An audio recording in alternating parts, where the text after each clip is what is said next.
the last couple of people in. And I'll go and hand over to Jo if everyone's happy.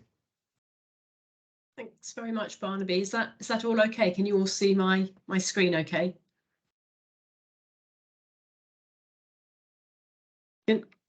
I'm assuming you can see my screen and hear me. So thanks very much, Barnaby, for the invite to speak to the group today. I'm actually out planting progeny trials for sycamore and birch in January and February, so not dashing around collecting ash. But it's an opportunity to tell you about the work that we've been doing on the Living Ash Project, which is trying to locate trees with tolerance to ash dieback. So I'll just give you a bit of project background. We were first funded by DEFRA in 2013 for 5 years because Future Trees Trust are actually tree breeders, and ash was the species we were most advanced with. And we had over 40,000 separate genotypes, ash trees, in research trials. So this was an amazing resource to start with for looking for tolerant trees. We also screened the wider environment through citizen science, and of course we collaborated with all our colleagues, particularly Barnaby has been particularly helpful with the FC tree health officers and the wildlife trusts and the woodland trusts to try and screen that wider environment as well. Part of the project was to look at tissue culture techniques, because when we found tolerant trees, the desire would have been to bulk them up rapidly. So Forest Research were involved in developing tissue culture techniques. And we had a goal of finding 400 tolerant trees, which is 1% of that breeding resource, because this is the figure that early on came out of Denmark, that about 1% of trees have got this really good tolerance to ash dieback, where you see very little crown symptoms. And we wanted to make this available on the public forest estate for other researchers to make use of, and so that we could have a new breeding programme. So that was the Living Ash Project, and our partners were Earth Trust, the Silver Foundation, Forest Research, and of course Future Trees Trust. But running concurrently, DEFRA also funded Forest Research to put out some mass screening trials, and this was the material that was in the nurseries in October when the disease was announced, ready for that planting season. So Forest Research did an amazing job of planting 155,000 trees on 14 sites in the spring of 2013, largely British provenances, but a couple of Irish and European, including material from the Future Trees Trust seed orchard of the qualified FRM material. And early on in that 5-year period, there were differences between the sites, and there were also differences between the provenances. But by the end of that 5-year period, actually those differences had disappeared, and the mortality across the sites was pretty even. And as we know, it's a single tree trait, that the tolerance is of a single tree, not as a provenance level.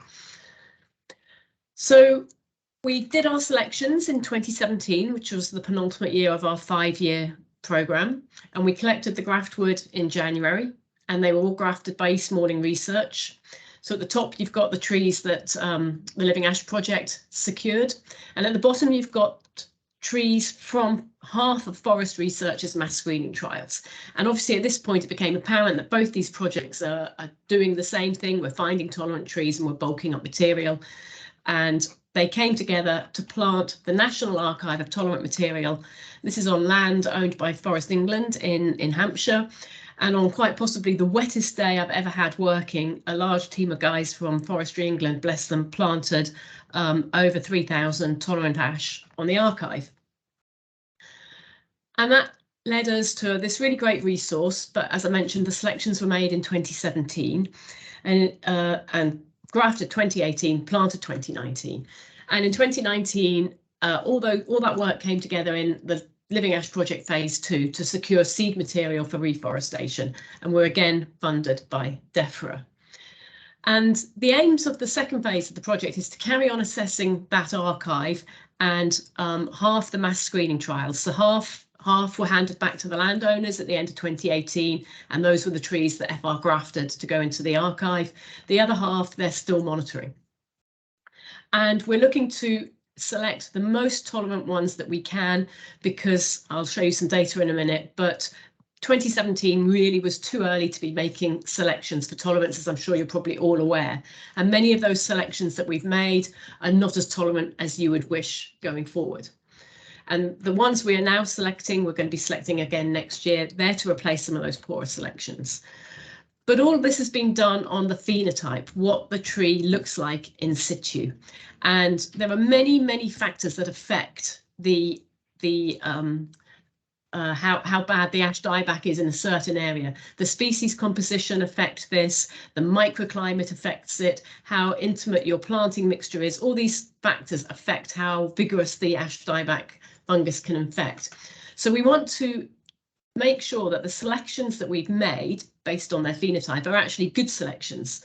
So we're going to be testing these through what's called LCMS, liquid chromatography mass spectrometry, which is a type of chemical fingerprint of the trees.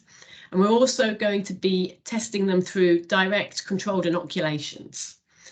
And the original selections have all been grafted, and they're grafted onto bog standard ash rootstocks. So there's no guarantee that there's any tolerance within that rootstock. And where you've got a very high inoculation pressure, where you've got a lot of spores on the ground, you can get infection through that rootstock, through the lenticels.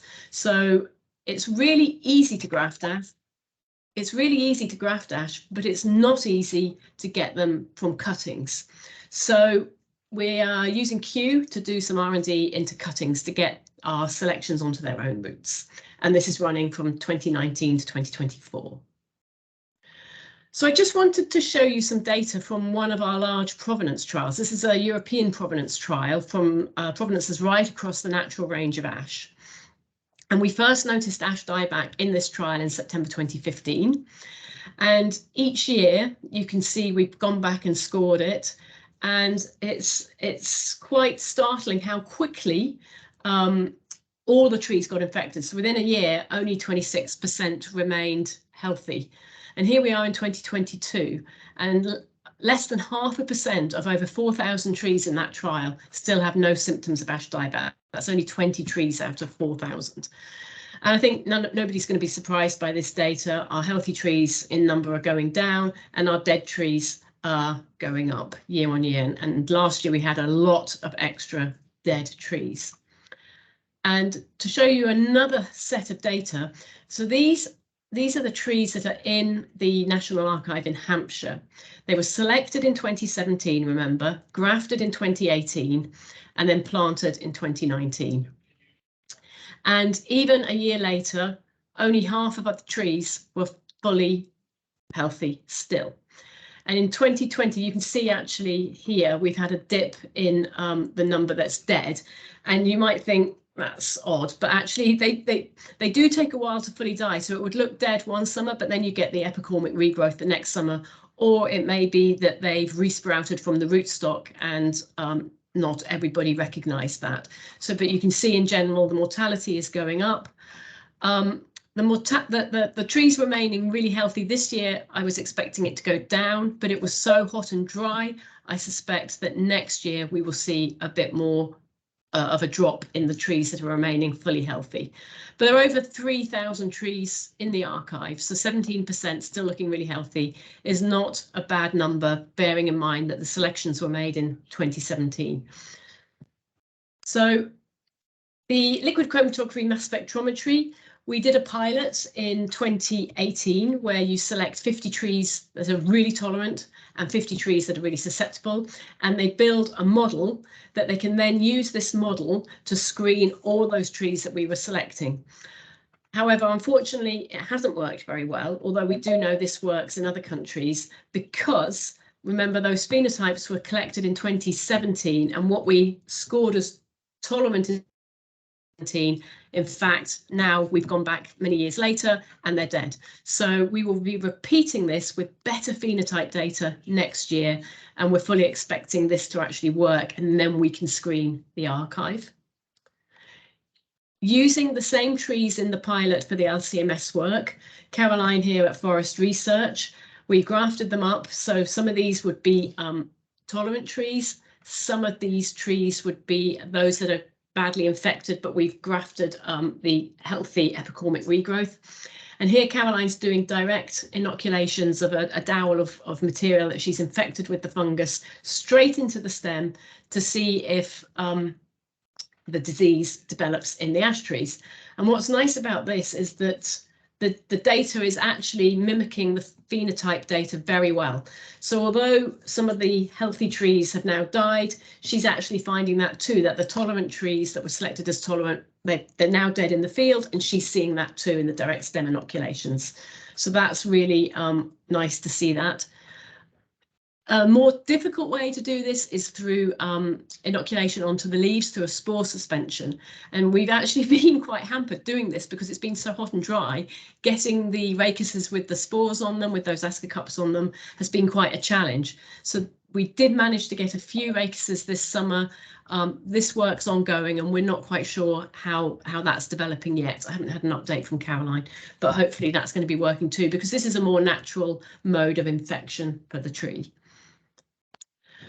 Interestingly, what we're seeing now, early on, obviously, we had quite a lot of infections, and the way the scoring system worked, because these are quite young trees in research trials, if we had a major lesion on a stem, that had quite a high score for ash dieback, and you would see that reflected in the crown too. But 4 or 5 years later, what we're seeing are what to us look like healed lesions. So this lesion here would have been very ugly, dark, with the bark peeling back that you often see. And several years later, you can see that the tree appears to be callousing over that wound, kind of like a pruning scar, and the crown is looking really, really, really healthy. So these trees are of enormous interest because it would appear that the tree has been infected. It's not resistant, but it's got the disease and it seems to be dealing with it. Now, whether it's compartmentalizing that lesion off in the stem, is it stopping that spreading up? We don't know. So we've gone back to DEFRA and asked for some additional funds. And here on the left, we've collected some of these lesions because Caroline was concerned that although it looks like it's healed, that fungus could still be alive in the stem, and you might pop up. You can even see here, we've got another little lesion higher up. So we've cut as low down as we had to go to get it completely clean, no staining in the stem, and the same up above. And we've only just collected these about a month ago, and these are with the FR pathologists, and they're going to be trying to isolate the fungus out of these stems that we've collected to see really what's going on, and if these trees really are quite exciting trees to breed from, or in fact if it's just latent in the stem. So next steps. This coming summer, we are going to be going back to our research trials to check how many tolerant trees we've got, and those will be the ones we're really keen to take forward. We're also going back to, I mentioned we're tree breeders. We have a very large network of private estates and public forest estates where we've selected breeding program.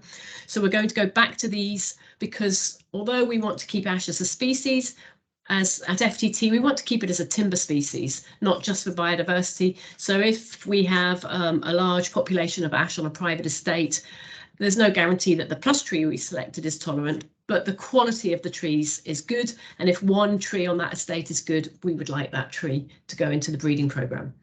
We'll be collecting graftwood this January 24. So that is in fact 7 years later than we did this last time. They'll all be screened with the LCMS if we can get our pilot to work. We'll be replacing our tolerant trees that are not tolerant in the archive with the better selections. So they will be grafted January 24. They grow on for a year. We'll plant them out either January 25 or possibly 26. They're all in one site at the moment. DEFRA are very keen that we have a second site. So we have a site identified in Scotland, and there have been several meetings with DEFRA where they're bringing all the ash work together because, of course, everybody's concerned with emerald ash borer on the horizon. And there's a lot of work going on genomics and sequencing the fungus and sequencing the ash genome. And what can we do to accelerate the selections and the breeding program once we have our tolerant material? So I would just briefly mention we have a project website, livingashproject.org.uk. There is a report a tree page. However, we've got lots of records and we're actually not going to be able to get round them all next summer as it is. So on the website, you can put in your tree and report it to us. I encourage you still to do this. We will still be collating tolerant trees, but we realistically probably won't be able to get round them all next year. But we're really keen to hear from the Forestry Commission tree health officers or people who manage woodlands with a large proportion of ash in it. We don't want to know about a single tree in a hedgerow or a garden because we don't know if that's disease escape or not. But where you've got a woodland, a high proportion of ash, a lot of ash dieback, and you can see 1 or 2 trees looking really good, do please still report these trees, because we will be collating this information at a national level, because, you know, the more tolerant trees we have, the better. And I think that's it. Thank you very much. Excellent. Thank you very much indeed, Jo. I don't know as if anyone's got any questions, and I was very interested to go and see about the healed lesions observations, and I guess thinking about the whole spectrum we have of ash trees out there, I wonder if that's also something that might also be observed on basal lesions of trees as well. Whereas I'm guessing some of the size of the stock you've been involved in, Jo, might be too small to have any appearance of basal lesions, but have you noticed any sort of signs of potential tolerance at the base as well? Do you know, Barnaby, the trees we tend to work on in the research trials, you know, they're all under 20 years of age. And in fact, I've only seen basal lesions where you showed me at Caroline's Wood, etc. So I think the basal lesions are a problem, but also I think there's quite, you'll know better than I, but there are other secondary pathogens affected with those basal lesions, aren't they? So it's not something I've observed myself. Fair enough. Sorry for leaping with a nasty question. We had a hand, and has it disappeared? No, there is a hand. Who had their hand up? Jonathan Burton, would you like to go and ask? Yeah, thank you, Barnaby. Thanks, Jo. I was just wondering, you mentioned that infections through the roots, and I've spoken to Andrea Harper at York University about that. Are you picking up any further information about how extensively a tree can be infected via its roots and through the soil? Sorry, I said through the root stock. So where the tree is grafted, we take the top off the ash sapling, and you've got a little section of the ash tree. So I'm not aware to what extent it travels through the roots in the soil. But yeah, it's the fungus coming up from the spores from the ascocarps and hitting the leaf, which is the primary mode of infection. Yeah. Sorry, I hope there might be a bit more information on that. I can recall there was a paper that came out quite a few years ago that might have been even been in Nature, that suggested that it was possible for the fungus to go and travel through and enter fine roots, but the actual observations we have are that lovely. So if people who have joined recently, if they're happy to go and put themselves on mute, and also potentially if you want to turn your cameras off to widen frequency space for everyone else, that'd be nice. So yes, there was a paper that suggested it was possible, but I'd say that the observations are that when you get damage at the base, it seems to be at the root collar itself, and you get that sort of typical dieback shape, just like the photographs Jo was showing in her presentation, but at the base, rather than it showing that it's coming through the roots. And it's only when you've got that armillaria sort of damage coming in that you can see something that looks like it's entered the roots. So I think, although it's possible, I don't think there's necessarily evidence out there to show that's happening in a normal, in a widespread way. Yeah, I can see there's other hands, so I'll chime in with another question if there's time. But okay, well, in that case, Fionn, I can see, has got a hand up. Morning. Thanks ever so much, Jo. It's really exciting to hear how the project is coming along.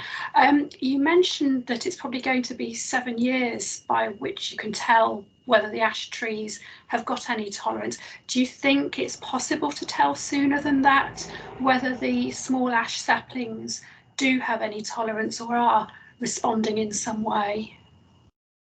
I think it's very much a factor of the size of your trees, Fionn. Some of them die, the smaller ones can die very, very quickly, but I think we're also seeing in natural regeneration, you can see where you get a lot of natural regeneration. Some of them are making it through, and I think these are trees of very great interest.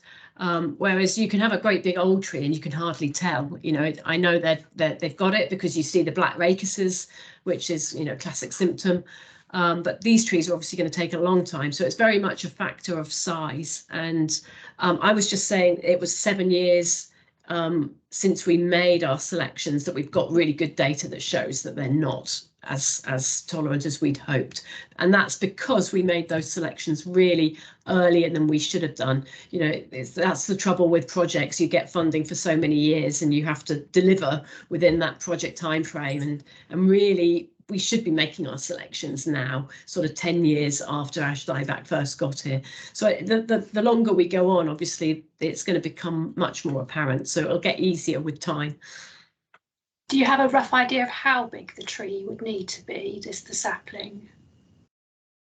Well, there's so many different variables. So if you've got say quite dense natural regen and you've got a lot of ash dieback around, if you can see that you've got lots and lots of your young saplings that are dead or badly infected, I mean, it's really quite obvious when you've got a very healthy looking green one, and that can happen quite quickly where you've got a young you know, regrowth, and you've got a high inoculation pressure and you've got a lot of ash in your woodland. It's quite apparent when you see it.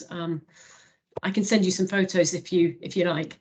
That would be wonderful. Thank you ever so much. Pop your email in the chat and I'll send you some photos. Thanks, Jo. Lovely. Yes, and it's a sort of game that anybody can go and play, really, isn't it? Looking out for tolerant trees and potentially just taking a photograph, mark it up with a paint spot or something, and just come back the following year. And you know, the more years it looks okay, the more likely it is to be a really good candidate, isn't it? Exactly. Yeah.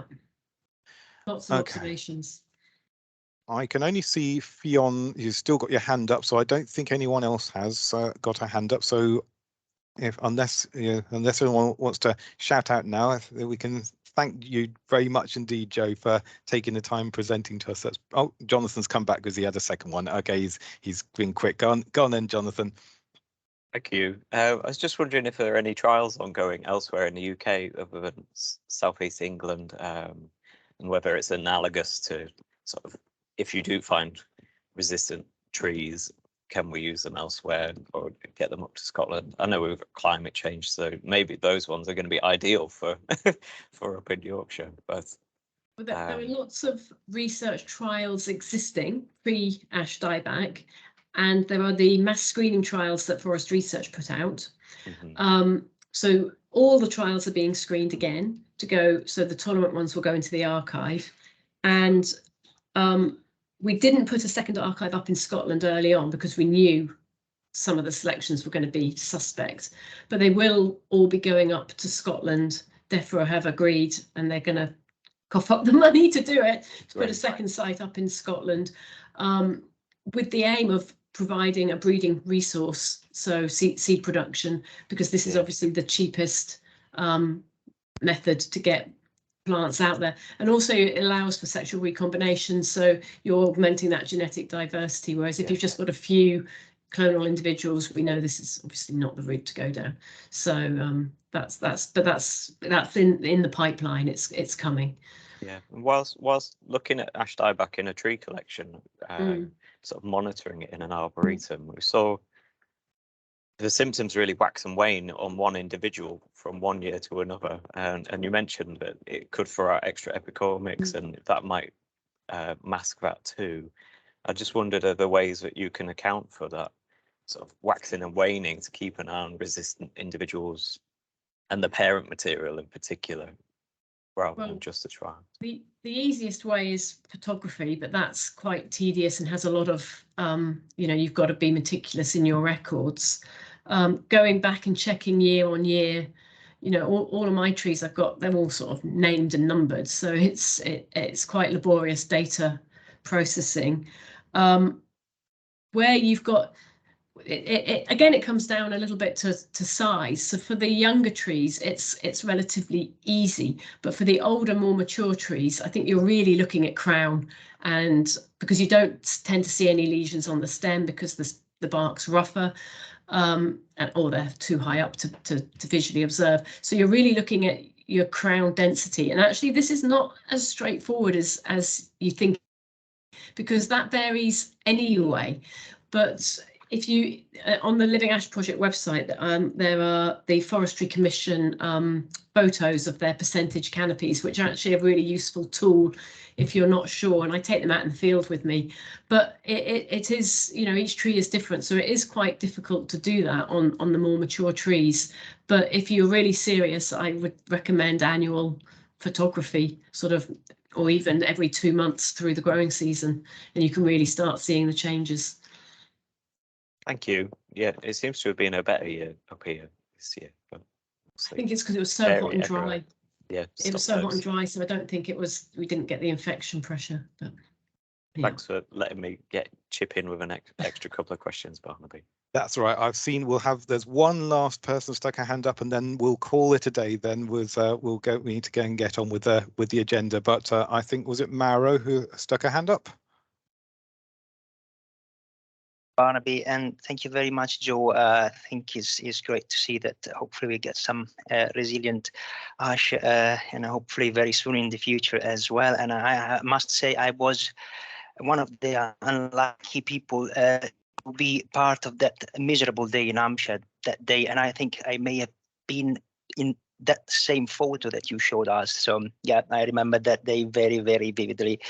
I'm just wondering if there is any sort of data being gathered on the resistance of the environment of the ecosystem, and so if there are a group of trees that perhaps look and are resilient because of the ecosystem around them. So we know that, for example, now there's contribution of land use change to forest decay, or change in land use change as well. So just wondering if any data on that is being gathered. Thank you.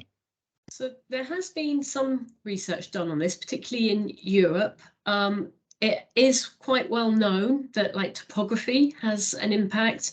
I think particularly, and I for sure have observed this, the neighbouring species of other species of tree really does have a big impact. So in that provenance trial data, for example, that I showed you, the trial is planted in 3 blocks. I showed you all the data, but in one of the blocks, it's quite a wet woodland, and it's adjacent to some alder, and that alder is really encroaching into that 3rd block. And alder is a nitrogen fixing species, so maybe the trees are getting a bit of a boost there. But where the alder are crowding in, we had nearly all the healthy trees are in that block mixed in with the alder. So there are so many factors that affect this, and a lot of this I think is just anecdotal at the moment, but there is research going on where people are really beginning to look at this, and many more variables like the climate, the humidity, topography, wind. There are so many different factors, and there's quite a lot of research beginning to go on in this country. But I'm sorry, I'm not completely up to speed on that, but I know it's been identified as a knowledge gap as well. That we just don't quite know enough about what's going on yet. So, not a very satisfactory answer, but work is being done. Very much, Jonah. That's very informative. Thank you. Okay, thanks. It's a good answer because it's such a massive subject area, and there's such a lot of research going in it. There's always a vast array of questions we don't quite have the answers to yet, and so I guess I'll use that as a plug for the next North West Tree Health Group meeting in January. So hopefully, because we've got Richard Buggs joining us, who'll hopefully be able to give us an update on some of the other genomic research that's been going on, and may possibly have some more answers of these awaiting questions. But thank you very much indeed, Joe. That was fantastic. And Thanks, Barnaby.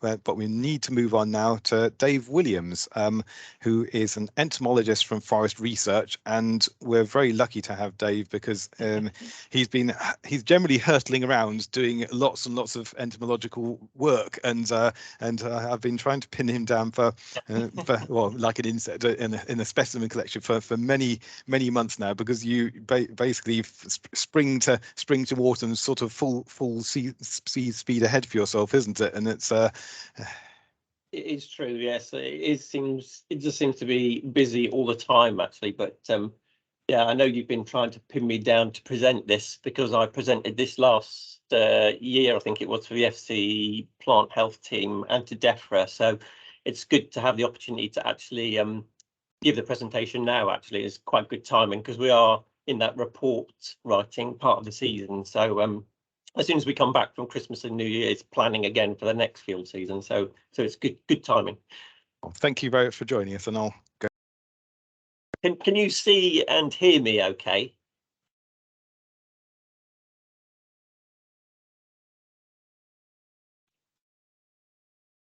Yes, not a problem. You're clear. Oh, you had your screen, you had your presentation up, and it's gone back to you. Okay, there we go. Yes, we're back to the screen now. Okay, cool. You first. So this is really a summary presentation of some work on oak lacebug that finished last year. For those who don't know what Eufresco is, this is an initiative that was started by EPO probably about 15 years ago to try and get researchers and scientists to collaborate more on pest and pathogen problems. And it's a good initiative. It does create networks for scientists to work together on common problems. Unfortunately, there's no central pot of funding, and collaborators have to source their own funding. But the projects that I've been involved with under the Eufresco umbrella are really quite useful. It does allow you to share information with European and North American scientists. And this was really a good opportunity to work on another emerging insect pest that is unfortunately inevitably going to get to us here in the UK. And DEFRA funded me to lead the project, and they were really keen on trying to understand why there's so much variability in the apparent impacts of oak lacebug, particularly within Central Europe. In Croatia and Hungary, oak trees seem to be really heavily affected by oak lacebug, whereas other countries that have had oak lacebug for quite a number of years don't seem to be suffering quite as heavily. So the project was set up into work packages to look at various aspects of the biology and ecology of the pest. We're interested in the pathways, how it might arrive here and how it might move across the rest of Europe, what are its natural rates of spread and general biology of the pest. What might we do in terms of surveillance and early detection approaches to try and pick it up as quickly as we can? And if we did intercept it quickly, were there any control and management approaches that we could implement to either eradicate it or to control the spread? So just as a quick review of lacebugs in general, there's a wide number of species. There's about 2,000 worldwide, and we already have 20 native oak lacebugs within the UK. But there's 6 invasive species that have been introduced into Europe over the last 20 or 30 years or so. And oak lacebug is in the same genus as plain lacebug, which has already occupied not only all of Europe, but can now be found in 6 continents. It's an example of how humans have spread a particular insect pest across the globe. Corythuca species are generally associated with broadleaves, deciduous broadleaves, and Stephanitis is more associated with evergreen plants like azaleas and rhododendrons. They're nice looking insects as an entomologist, but they're very small, and so it's very difficult to actually detect them and find them early on. For oak lacebug, when this project finished about 18 months ago. I think it finished in March last year. Its distribution across Europe was already quite wide, but in the 18 months since I finished this project, it's now been found in southwest Germany. It's been found in northwest Portugal over by Porto, and it's also managed to jump over the Pyrenees, and it's now found in northern Spain on the Spanish side of the Pyrenees, which is not surprising because populations in the south of France are building and have built over the last 5 to 10 years. But it's quite surprising, the rate of spread. And despite it first being picked up in northern Italy back in 2000, it had probably been there for probably 10 to 15 years before it was discovered. But this rate of spread is probably as a result of multiple introductions. It's not spread from a single introduction point and moved outwards. It's really through multiple introductions into Europe. So the life cycle of the insect is very simple. It's very similar to other Heteropteran bugs. The adults, there's both female and male adults. They overwinter predominantly in bark crevices or under the bark, or even in the leaf litter, underneath not only host plants but non-host plants as well. In the spring, adults emerge. They have to undergo some maturation feeding before they mate, and females subsequently lay their eggs.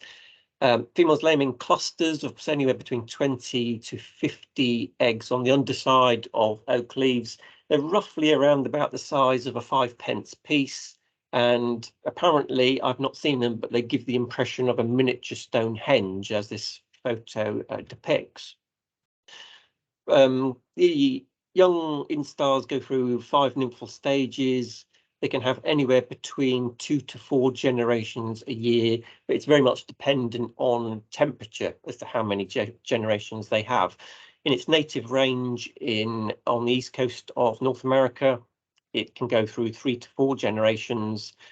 In northern Italy, it's probably 3, and maybe in a favourable year push on to 4. For the rest of Europe, it's predominantly a 2 generations per year. But again, it depends on whether we have very mild, warm autumns as to whether they could push through into a 3rd generation. The likelihood is if it got to the UK, it would probably complete 2 generations per year. In terms of host plants, whilst it's called oak lacebug, it's actually been found to feed on quite a wide range of other host plants. There's some survey work done by one of our collaborators on the Eufresco project, Yuri Soka, who went to survey arboretums and botanical gardens in Central Europe and Eastern Europe, really to look at the population development of oak lacebug. He found it was feeding on all of our most common oak species throughout Europe, but that he also recorded it feeding on at least 33 other non-oak woody hosts, which is somewhat surprising. Whether it can actually complete its full development on these other host plants is still a question that needs to be answered. But the fact that it will feed quite successfully on them means that this is going to make it really difficult to keep out of the UK, because whilst we can implement, and we have implemented, controls on importation of oak trees, implementing controls on the importation of all these other host plants is not really likely to happen, to be honest with you.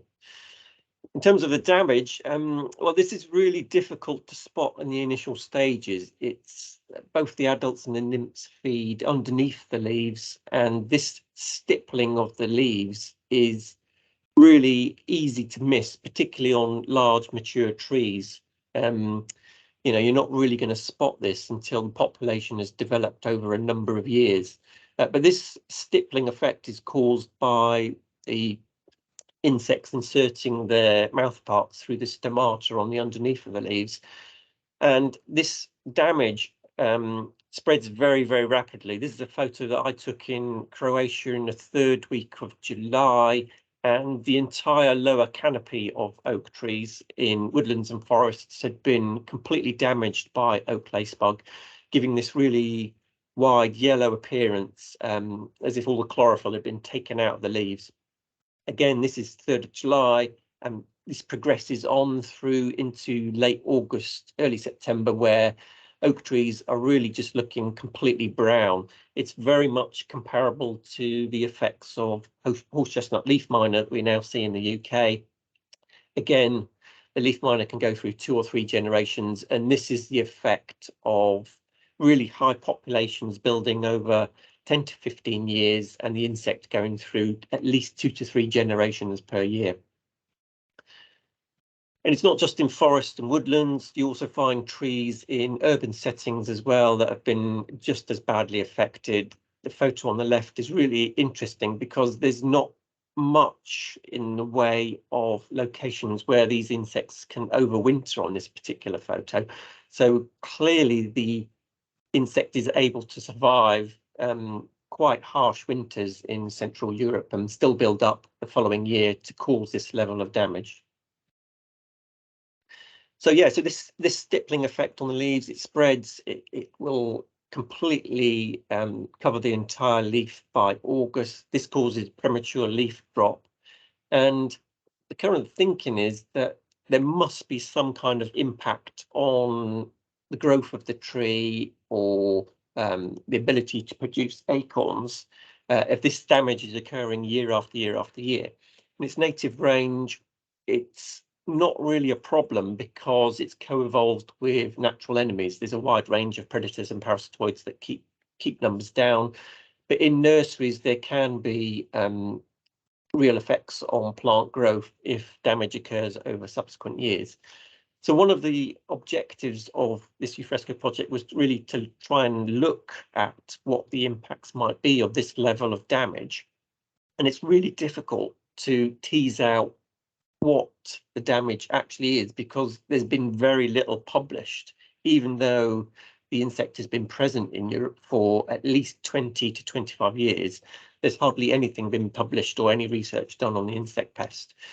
Most of the evidence is anecdotal, and most of it is coming out of the damage that's being caused in forests in Hungary and Croatia. We speculate that there's likely to be quite an effect on oak health and growth and acorn production, but this is only likely to be occurring after many years of this kind of damage. There's some tentative publications coming out. There's some work done by Franjevic that's looked at acorn production. They've collected acorns and assessed the quality and the germination rates and survival of seedlings and demonstrated that they're really quite severely affected by this oak lace bug defoliation effect.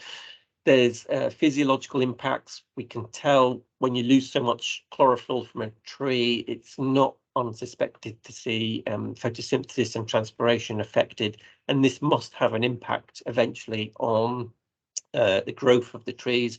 But there's also wider impacts is that the presence of oak lace bug on these trees seems to be deterring any other insect from actually feeding on the foliage.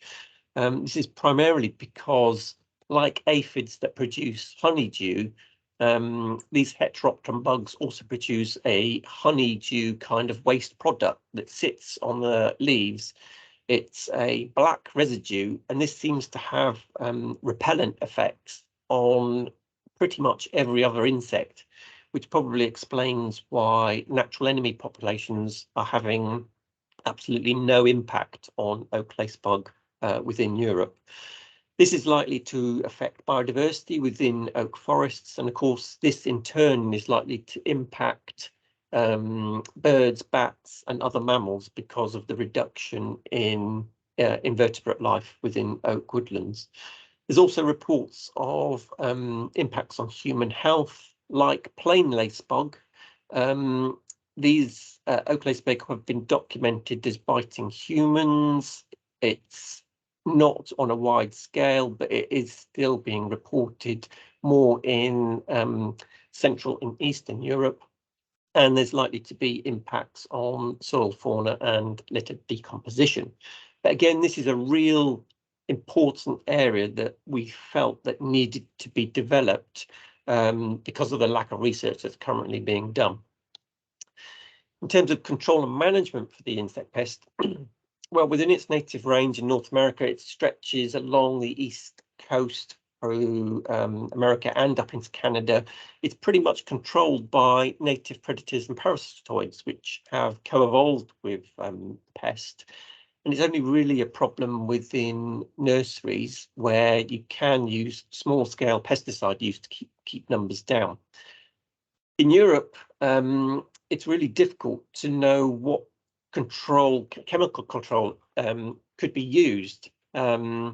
Within nursery settings, you probably could use some limited chemical control, and possibly on individual trees, maybe high value amenity trees, you might be able to do some very selected chemical control. But it's completely unpractical, unfeasible, expensive, and would have unacceptable impacts on non-target organisms to do anything within forests or woodlands. So really the only options are to explore biological control. There's some work being done by Croatian universities looking at entomopathogenic fungi and nematodes, which are showing some promising results, but they're all very small scale and on a lab scale, and trying to develop them to use within forest and woodland settings is quite ambitious.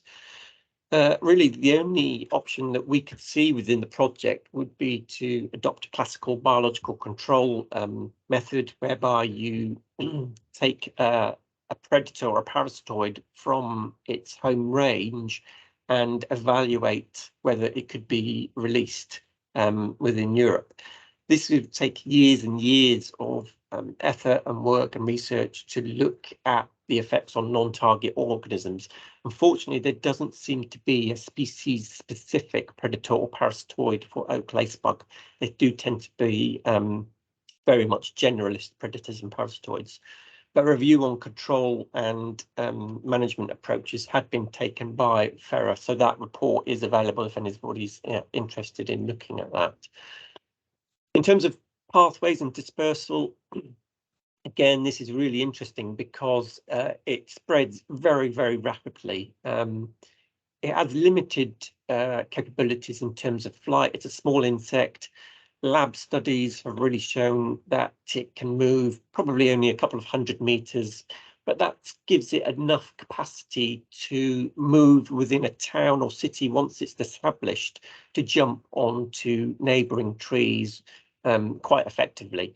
And if it's supported by wind dispersal, which is documented widely within the literature, not only for oak lacebug and plain lacebug, you can see that once it is introduced into a new location, it is very easy for it to move. And oak is such an abundant host plant that it's very easy to find a new host to move on to.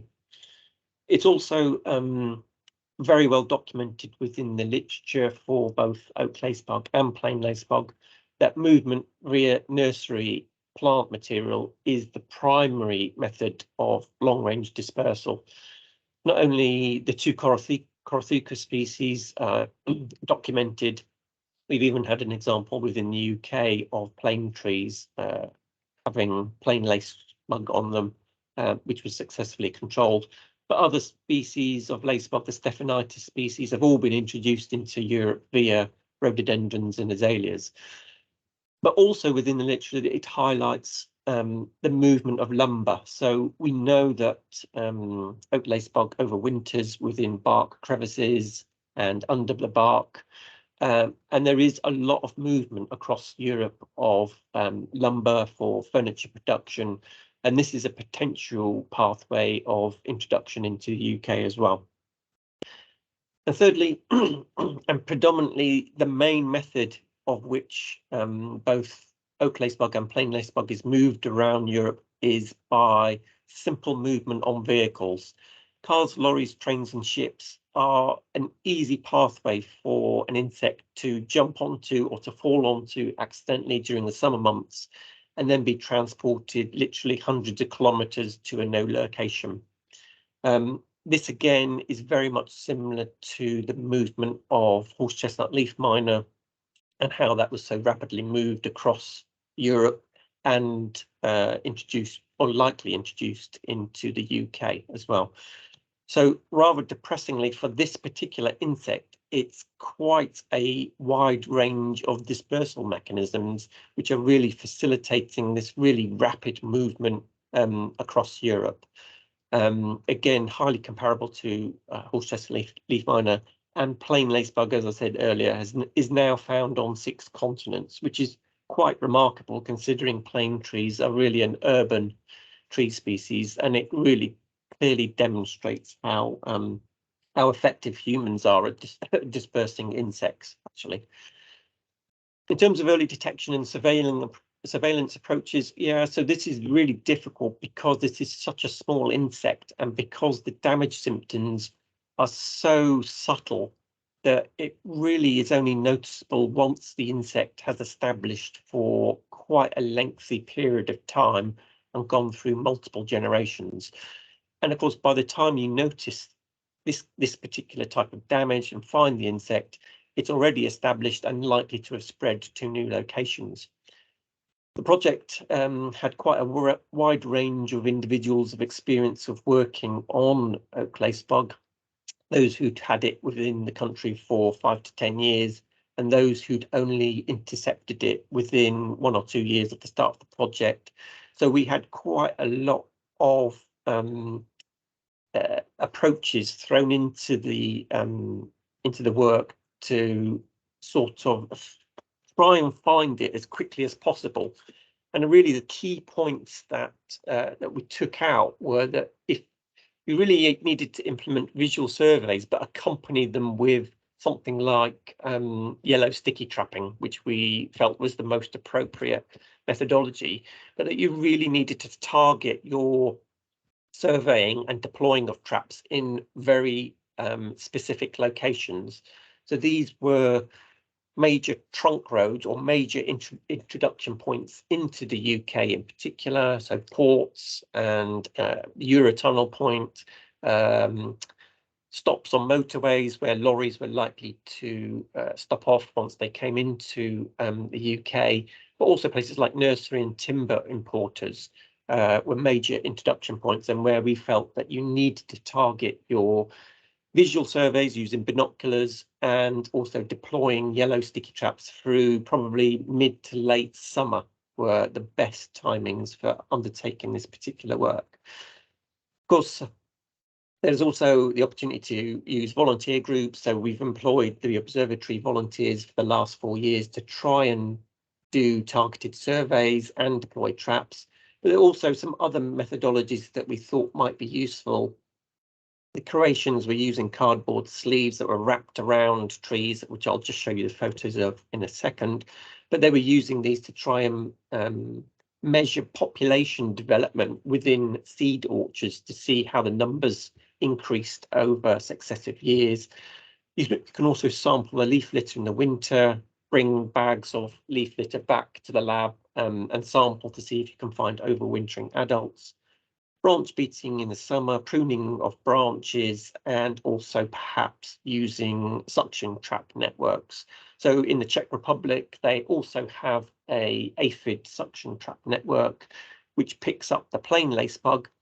They only intercepted oak lacebug back in 2019, but they are now using the aphid suction trap network as an early detection system to really go and send out their visual survey teams to see if they can find local pockets of oak lacebug to determine whether they can do any control and management methods subsequently. So these are the cardboard sleeves that the Croatians setting up. This is an oak.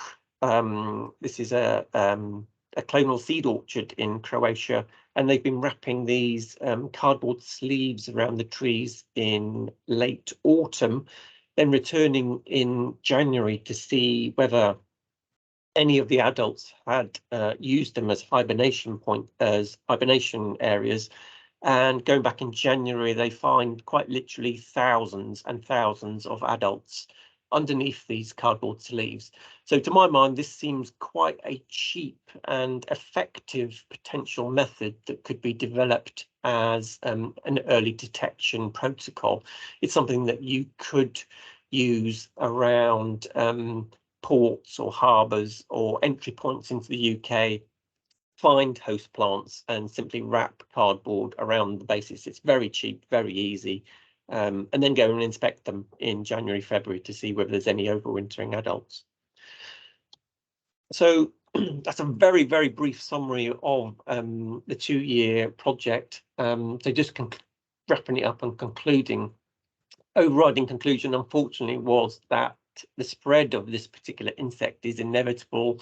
And this is based on the fact that its sister, a plain lacebug, has already spread across not only Europe, but another 5 continents very easily. The host plant of oak lacebug is abundant throughout Europe. It will use Crocus roba, Ceres, pubescens, and Petrea readily. The climate is not likely to limit its spread. It will certainly go through possibly 2 generations, maybe 3 in the UK. There's no real options for control and management within forest and woodland settings, limited control perhaps within nurseries, but this really does mean that it will spread once it gets here very easily.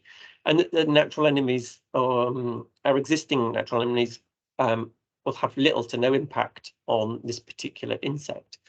And its dispersal mechanism is also highly varied. It can, once established, spread very easily through its short-range fly and wind dispersal, but it will also hitchhike very easily on various modes of transport, just like a horse chestnut leaf miner did. That was found back in 2000 in Wimbledon, and within 16, 17 years, it was already distributed across the UK and was found in Scotland. This will go exactly the same way when it's introduced. Probably the best approach for early detection is very targeted visual surveys, which are accompanied with the deployment of yellow sticky traps, but they really need to be targeted in these major transportation routes into the country. So probably, south of the UK, Folkestone, Dover, Southampton, Portsmouth, Felixstowe, those kind of locations are really the optimal locations that you need to start implementing survey and trapping protocols. There's a real lack on published information on oak lacebug. We really need to start to do more work on looking what the actual impacts of this particular pest are. I know Hungary and Croatian universities are using students to do small scale work, but we really need to try and scale it up to larger scale research projects. Very limited chemical control options available that can only really and realistically be used within nursery settings on probably very high profile amenity trees. No prospect of really doing any chemical control within forest and woodland settings. And we're really going to have to look at a biological control approach to dealing with this particular insect pest. There are some very small parasitoids that utilize the eggs of oak lacebug, but they're not species specific. So we would need to do some really heavy evaluations of the effects on other native lacebugs within the UK and within Europe. And it's also, I think the final point that we wanted to make was that we really needed to continue to raise awareness of this particular oak lacebug, because it's not going to go anywhere other than really it's going to just continue to spread at quite a rapid rate.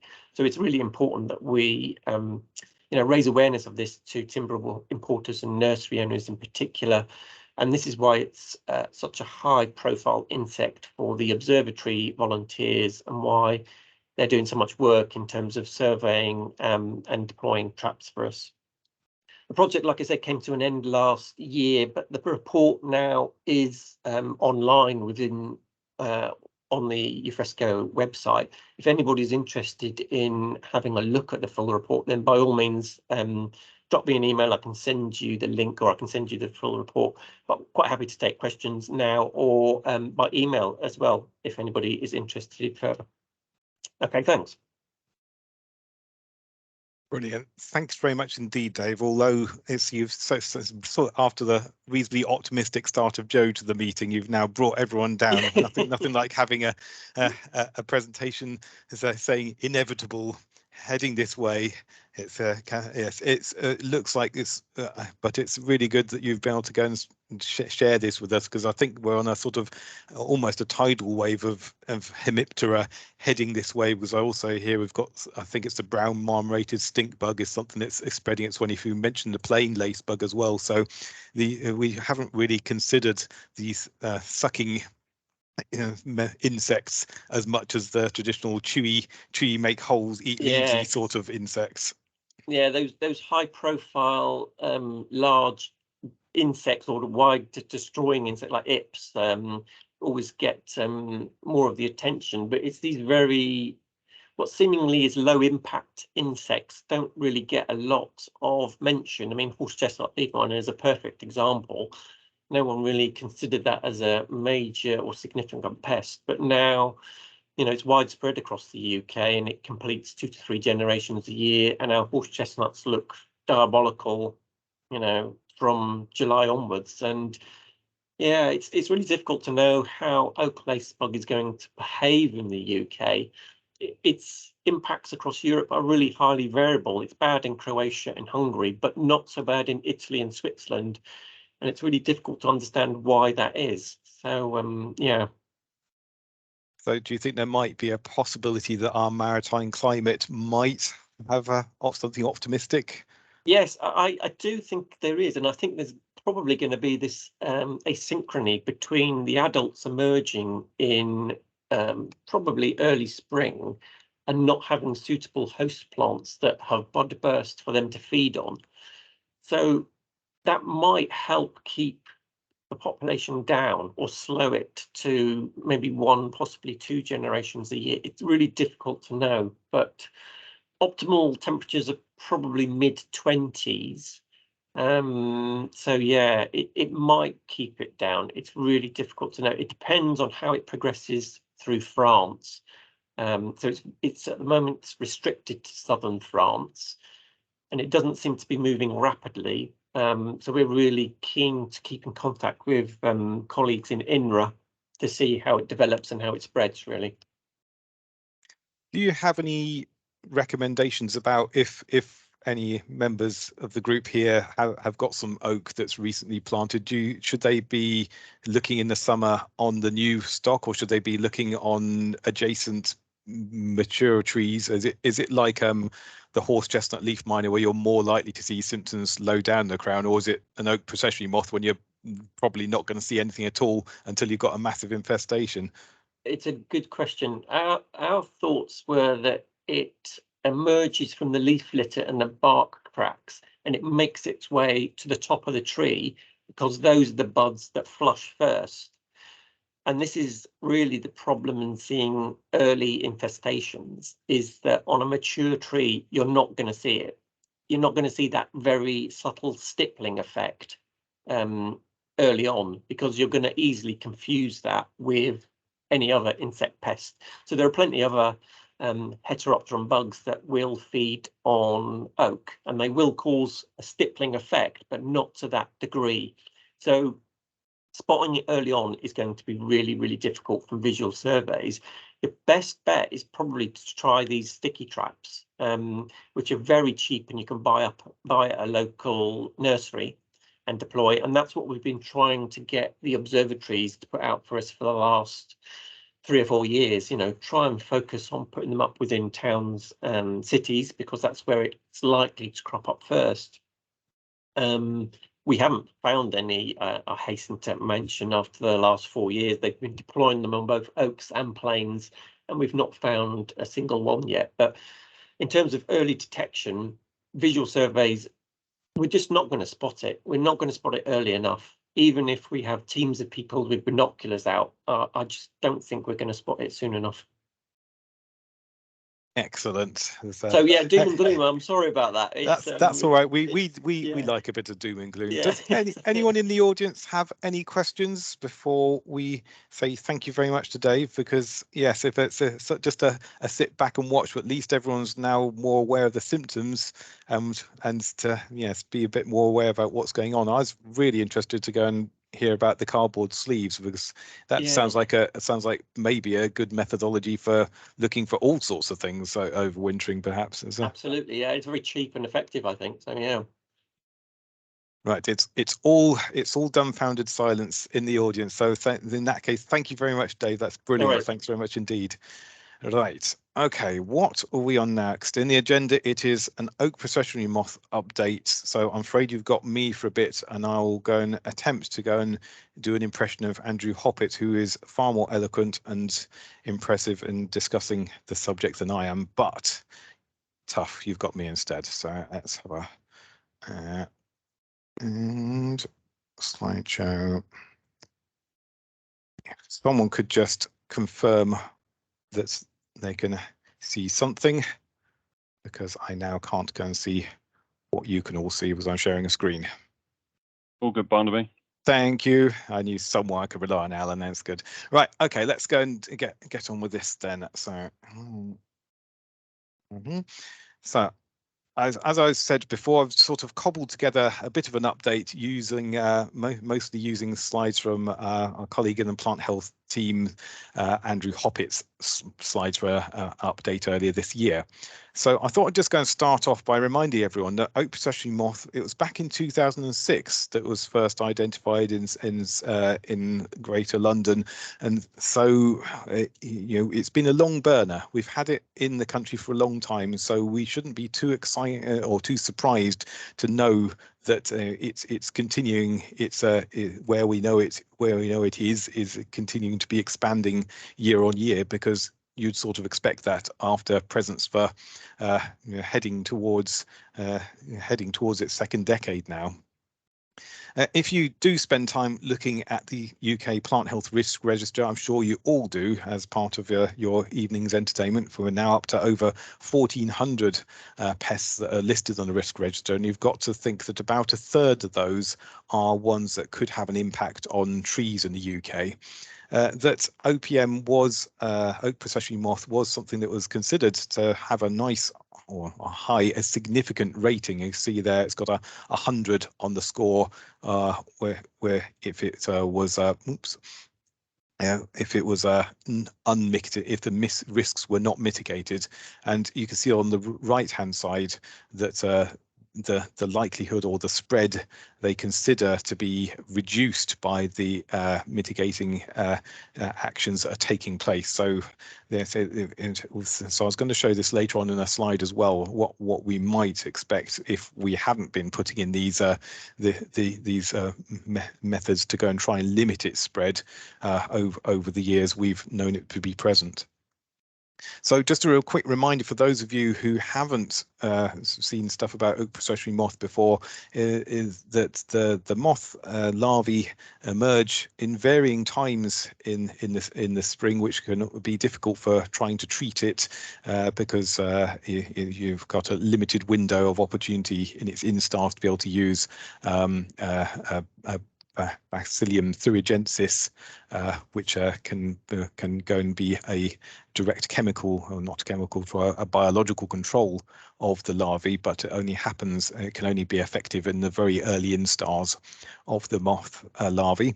And they go up into the canopy and they go and do this quite interesting skeletonization of leaves. You get a very distinct sort of nibbling pattern, and they like our oak, but they also enjoy turkey oak, Quercus cerris, and have also been found on another variety of oaks as well, including holm oak and scarlet and pin oaks as well. So they're not that fussy in the Quercus species range.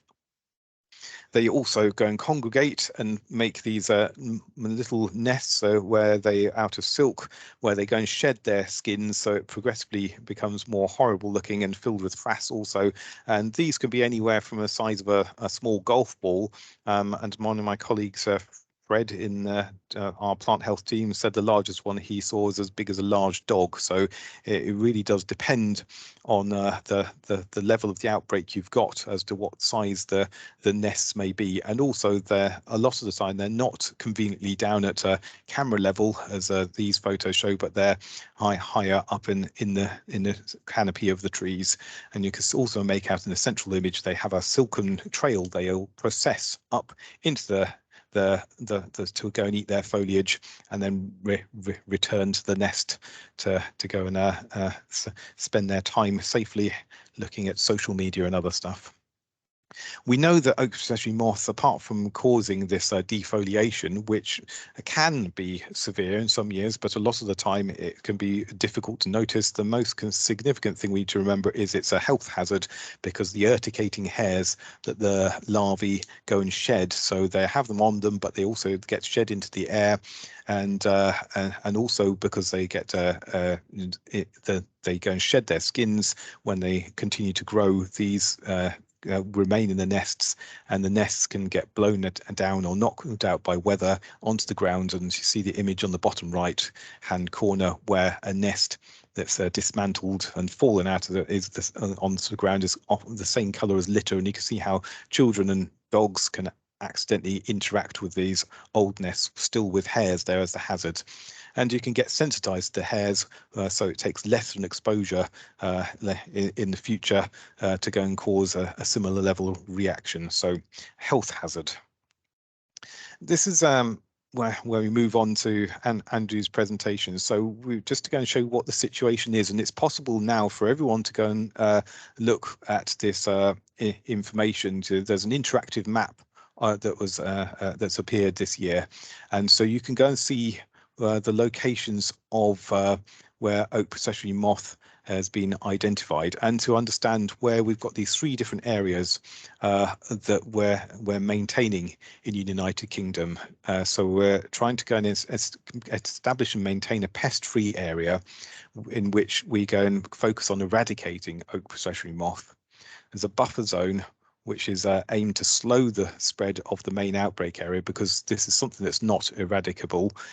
And the established area is focused on the landowners being able to go and manage what's going on with the annual risks that are faced by this resident population of oak processionary moth.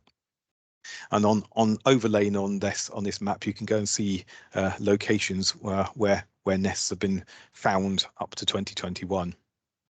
When we go and look closer into these zones, so I'm afraid it's slightly out of focus, but you can see the pest-free area is in green, and then the buffer zone is in blue, and then you can see the established area now covers much of Greater London.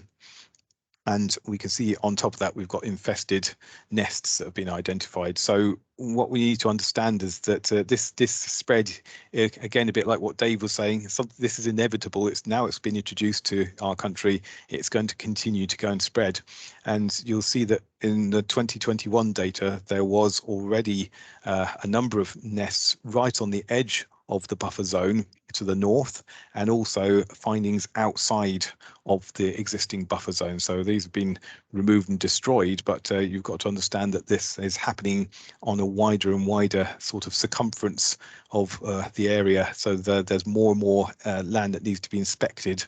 And traditionally, when we go and have outbreaks like this with insects, we often find satellite outbreaks that start appearing further out from the core zones. So we may well go and expect to go and see our satellites go and appear subsequently as we do more investigations over a wider edge along the boundary of the buffer zone. So this is a map now that goes and shows the observations of oak processionary moth. So you can see actually historically there have been a whole lot of ones. To put some context on it, the circles that appear outside the London zone we're looking at on the previous slide. You can see there have been outbreaks, for example, in Sheffield and Leeds, and also you can see over towards I think it's Ellesmere Port and Cheshire Way, and these were associated with planted large amenity trees that were imported with the oak processionary moth egg plaques already on them, so they're ready-made infections. but when they were identified, they were found, unlike in the London situation where the moths were able to go and pupate and then fly off, so we were unable to go and stop that outbreak. In those instances, the infected trees were destroyed, and the outbreak was eradicated in those areas. And then secondly, you're going to see there's a whole smattering of triangular shapes all across the UK, and that was associated with 2019, where there was a large number of trees over 2 meters tall in varying locations that were imported from mainland Europe, where oak processionary moth is established, and came with the egg plaques attached to them. So we had lots of multiple miniature localized outbreaks that needed to be eradicated back in 2019. What I've done here is I've tried to overlay a map just to go and show what from a paper by Groenen and Maries, showing how the oak processionary moth that was known to be on the border between Belgium and the Netherlands, how it gradually expanded its range and accelerated its range over a number of years. So if you can imagine and overlay that sort of spread onto England, if there hadn't been any management at all to try and slow the spread, I think we could already expect to go and have it expect it to be widespread and to be dealing with it regularly in the Midlands and across much of southern England. So I'd go and say that the input that's happened on the oak processionary moth team has had a significant impact. But we've got to bear in mind this is just slowing the spread. It's not stopping the spread. Just going back to those 2019 sites where you had instant impact trees in a whole variety of locations. So Alan, who will be presenting next, saw a huge avenue of huge trees that were very, very high impact. I went and saw scruffy collections of trees that have been planted on in housing estates and new university campuses, and yes, there was a wide variety of scenarios where an awful lot of trees were imported, and so we've got to go and think that yes, there's a considerable risk with bringing large plants in from mainland Europe, and 2019 was just one of those examples of that situation arising. So what's going on is to go and try and maintain the pest-free area, is to go and be able to declare it still hasn't got oak processionary moth outside that core zone, so we can go and restrict the movement of plants that are potential risk from mainland Europe. There's now a much increased quantity of surveillance areas, so we've got more than 300 in England this year. And that's all for our benefit. If we can go and slow down the inevitable, that's all to our benefits, because we don't really want to be having to think about those health and safety implications sooner than it's necessary to.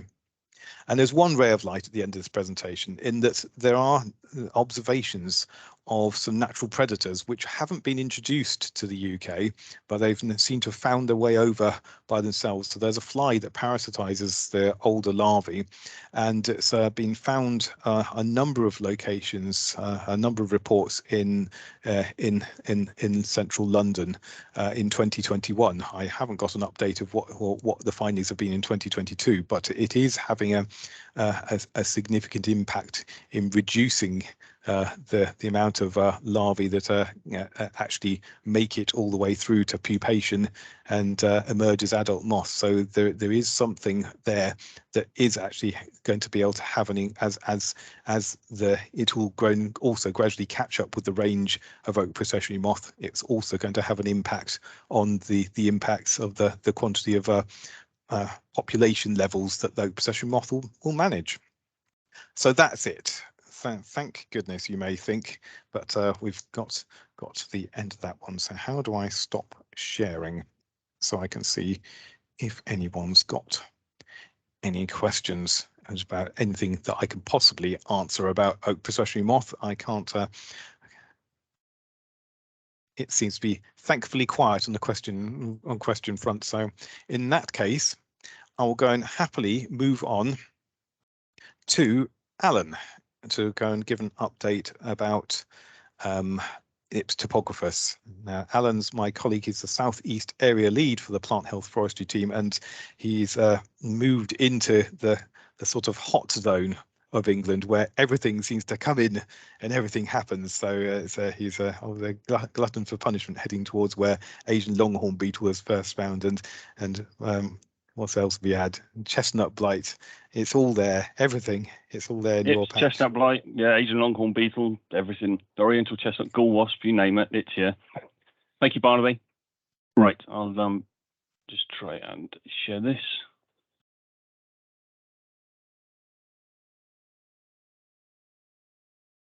If somebody can let me know if that's come through, that'd be great. I can see it. Yes, you can see it. That's great. Excellent. Thank you, everybody.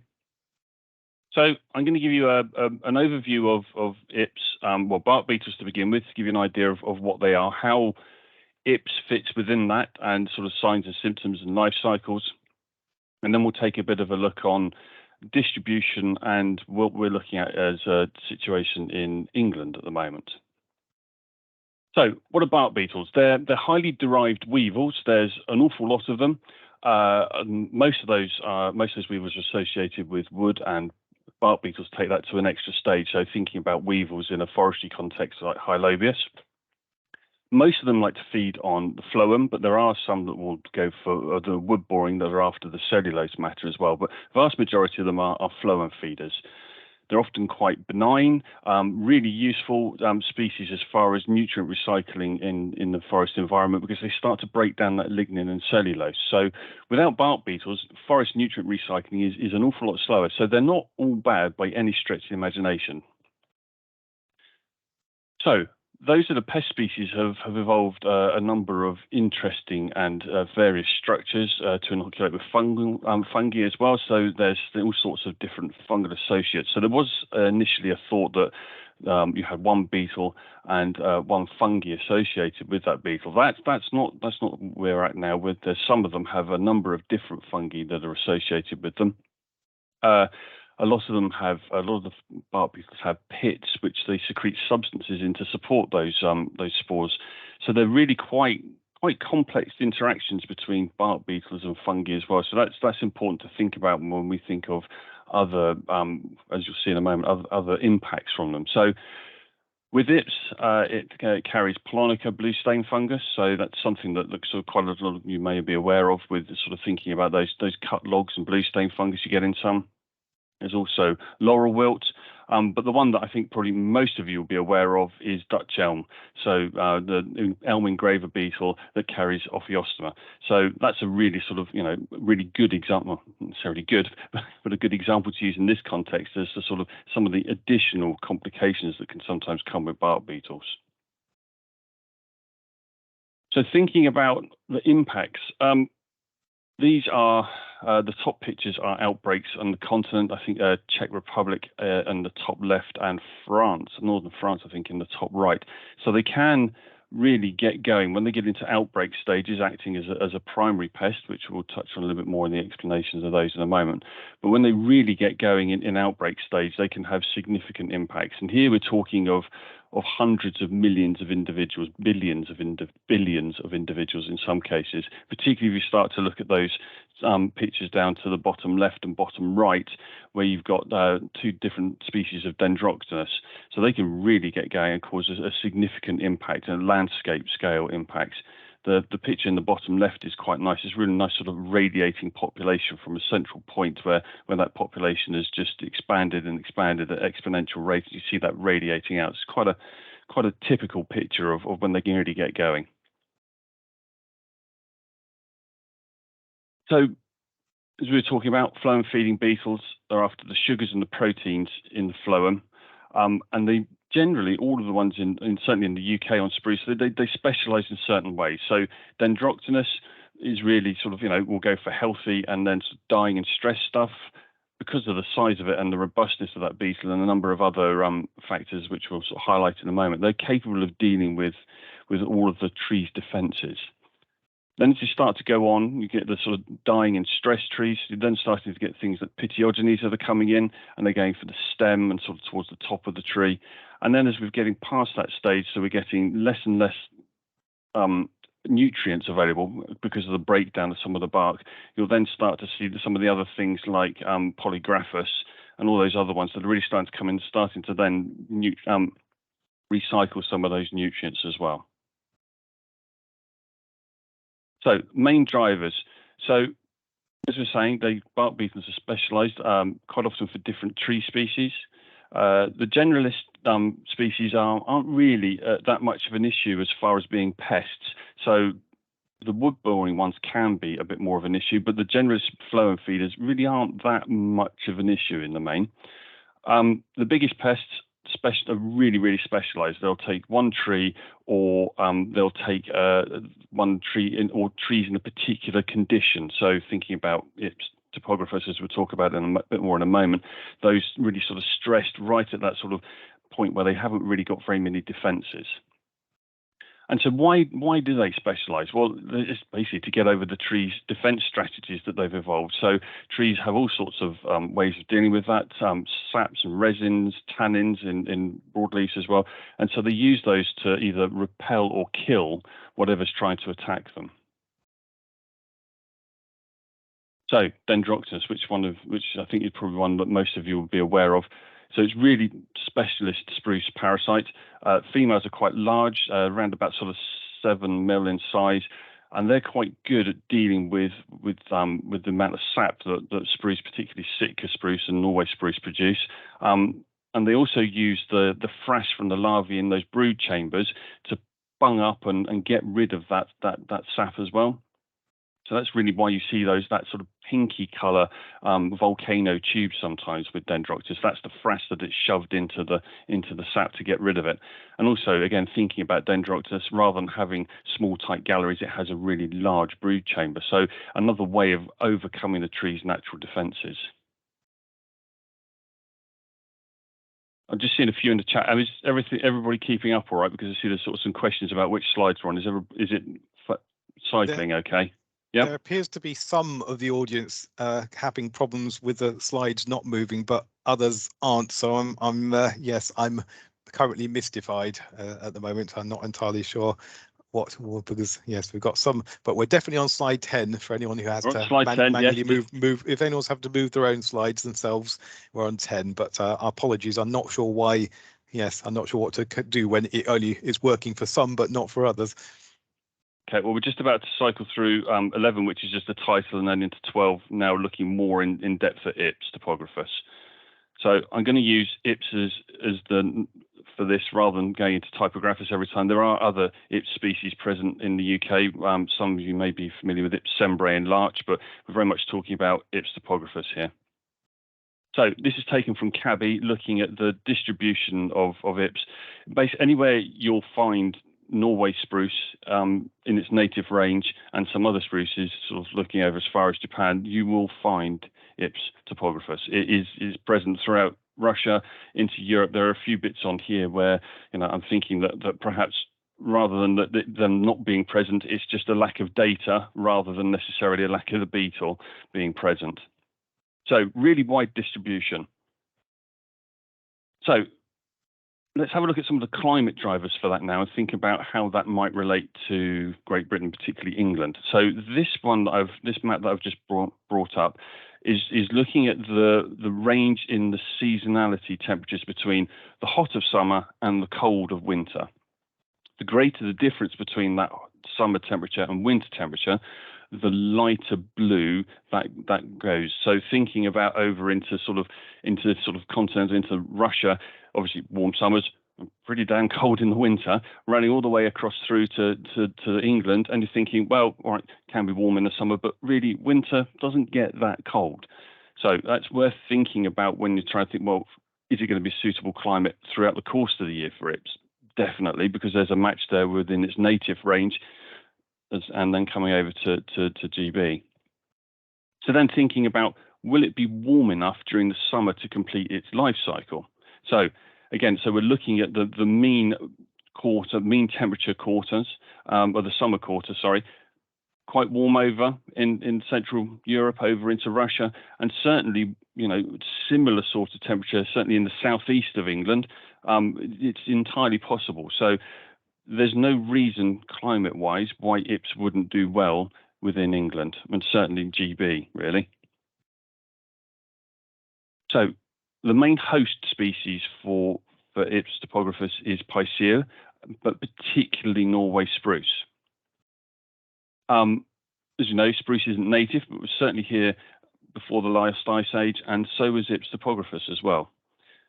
We've got extensive coverage of Sitka and Norway spruce within the UK, and has been used as a forestry species since the early 1800s.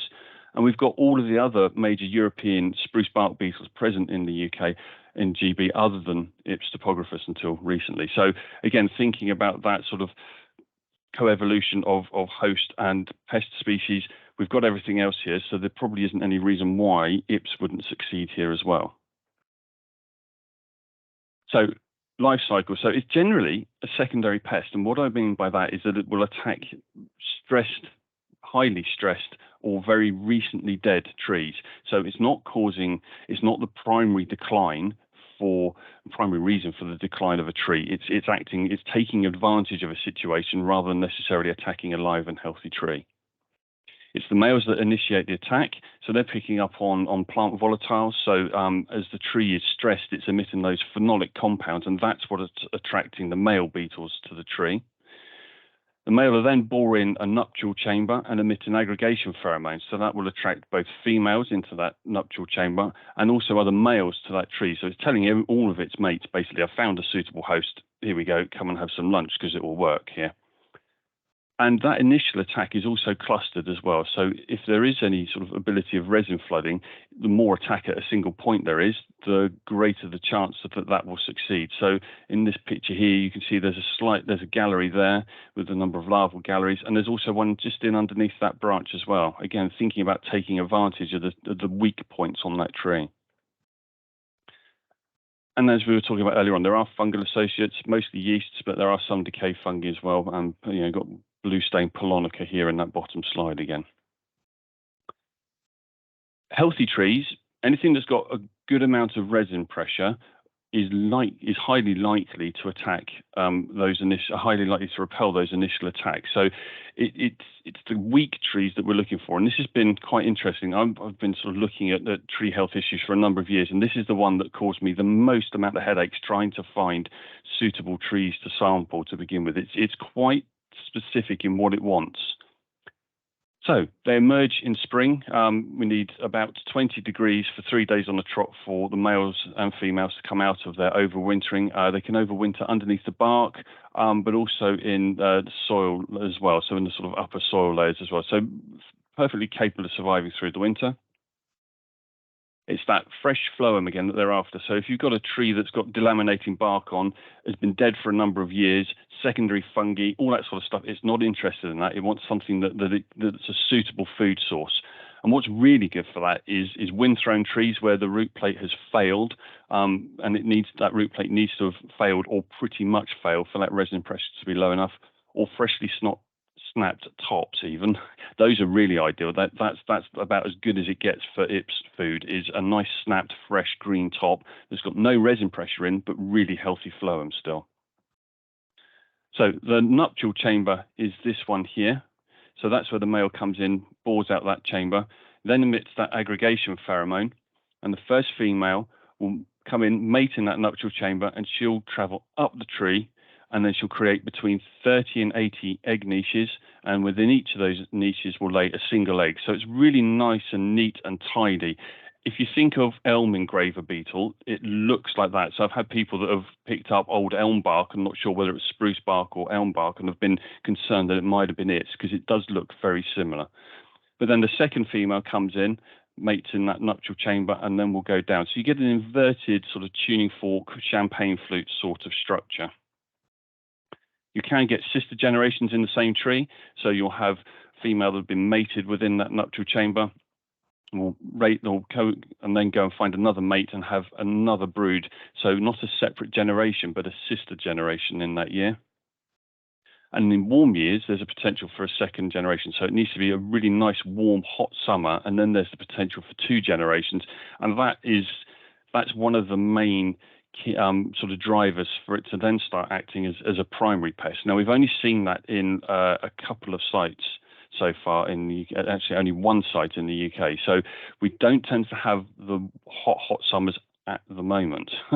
So yeah, it's mostly secondary pest in the UK. So what does it actually look like? It's a little brown bullet, basically, about the size of a piece of mouse poo is a good sort of reference. So sort of looking at about 4.5–5 mil in length, has a really nice clear declivity in the back of the wing casing. So it's got a depression. It looks a bit like a thumbprint. Quite clear to see that with a Time 10 hand lens. And you can also just about make out the four little teeth on either side. So this is why it's called an 8-toothed spruce bark beetle, because there are 4 teeth on either side of those elytra, those wing cases. It's not the mouth, it's its bum end that it's got those teeth. So it then, as we were saying, creates those nice tidy galleries. You'll have a single nice straight gallery with really nice clear larval galleries coming off of that. Quite often see woodpecker activity associated with that as well. So this was quite a heavily infested tree, had a number of galleries, easy to find, but also had a lot of woodpecker activity. So again, thinking about what to look for, if you've got a almost dead spruce tree or very recently dead spruce tree that's got lots of woodpecker activity, it's starting to think, that might be interesting and might be worth a closer look. The larvae are really sort of rather sort of plain and sort of nondescript, really, about 3.5-ish mil, 3.5-ish mil long, with brown head caps. And that's a pupa as well. So again, the easiest way to identify this is either finding adults or finding larval galleries, larval and maternal galleries. So the sort of things that we're picking up on from in the air and suitable trees. Here you might be able to just pick out that spruce tree in there. That was the one that I just had in the last slide with those larval galleries with the woodpecker activity. So it's quite, once you get your eye for it, they're easier to spot, but they're not the easiest things in the world to begin with to try and figure out what you're looking for. But on the more advanced sites, so this was the first site where it's acting as a primary pest. We had a number of dead or recently dead. It was being managed as conversion from conifer into broadleaf. So there's quite a bit of deadwood kicking around. So it's really suitable sort of IPS site, but you don't tend to see this very often. Right, bit of break from me talking. This is a video that I took last year. Let's see if I can, I might need to turn that off. Hang on a minute, here we go.